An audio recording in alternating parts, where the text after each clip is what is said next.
Mbunge wa Juja Mheshimiwa George Koimburi amepatikana akiwa hai, lakini katika hali ya kushangaza na ya kusikitisha ametupwa katika shamba la kahawa katika kaunti ya Kiambu.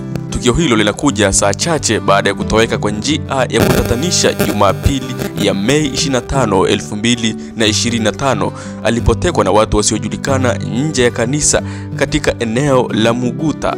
Kwa mujibu wa video fupi za CCTV ambazo zimeenea mitandaoni, Koimburi alionekana akichukuliwa kwa nguvu na watu wanne waliokuwa na silaha, waliokuwa wakitumia gari aina ya Subaru Forester ya rangi ya silver. Katika purukushani hizo, mkewe mbunge huyo alijeruhiwa vibaya alipojaribu kumzuia mumewe kupelekwa kwa nguvu.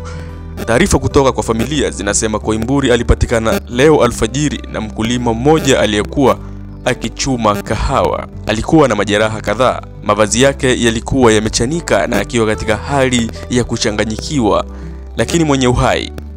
Alikimbizwa katika hospitali ya Thika Level 5 kwa matibabu ya haraka. Wakati wa Kenya wakiwa bado hawajashtuka kutoka mshtuko huo, idara ya upelelezi wa makosa ya jinai DCI imejitokeza na kukana kuhusika na tukio hilo, licha ya ripoti kuonyesha kuwa Koimburi alikuwa akichunguzwa kwa tuhuma za udanganyifu wa ardhi na matumizi mabaya ya fedha za umma. Lakini maswali mengi yaliyoibuka ni kwamba, je, kuna mkono wa kisiasa nyuma ya tukio hili? Je, ni jaribio la kuzima sauti ya upinzani au kuficha ukweli?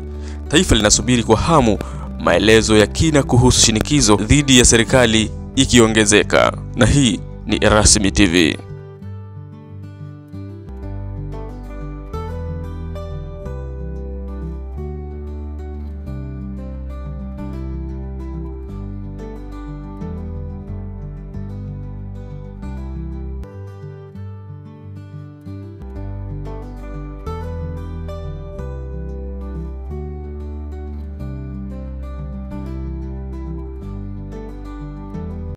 Thank you.